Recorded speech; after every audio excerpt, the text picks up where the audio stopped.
Hej. Nu har jeg opdaget, at Splitress driller lidt, og så jeg vil meget gerne bede jer om at lave nogle ændringer i Splitress simulatoren. Og det er noget, som ikke personen til. Det er 3 linjer, som I skal ændre, og nu har jeg åbnet programmet. Jeres program ligger her øverst.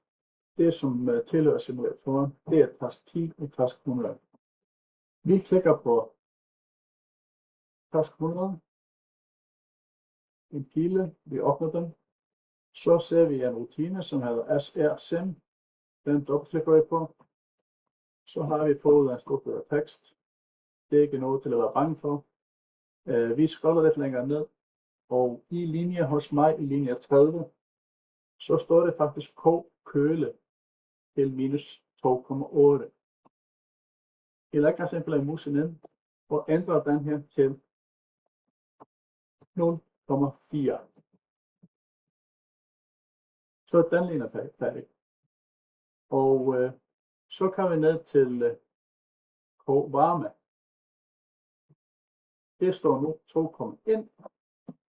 Jeg vil meget gerne, at den ændres til 0,3. Så er den færdig.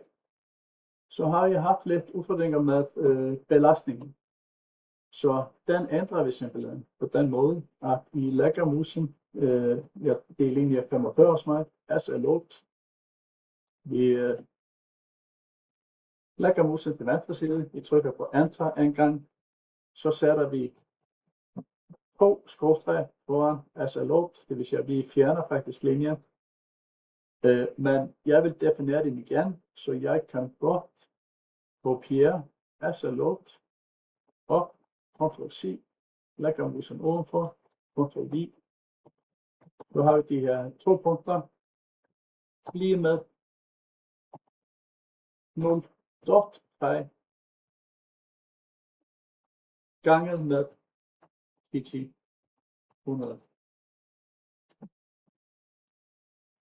Jeg har ændret belastningen. Belastningen driller lidt, og så nu har vi en simpel belastning.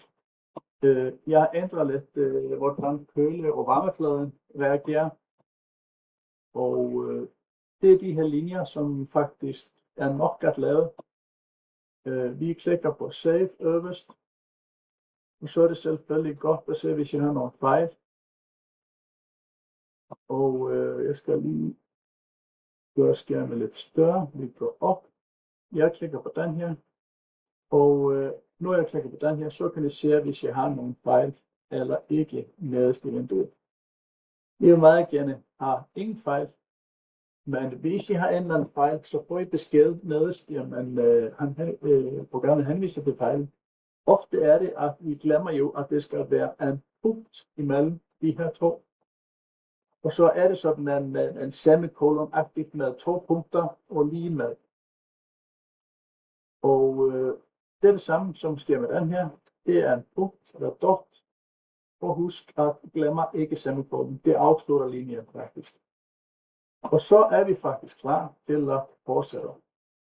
Den er blevet testet, og jeg har lavet en statisk analyse med den der, og den skal simpelthen fungere, men hvis I har nogle udfordringer, kontakt mig med det samme.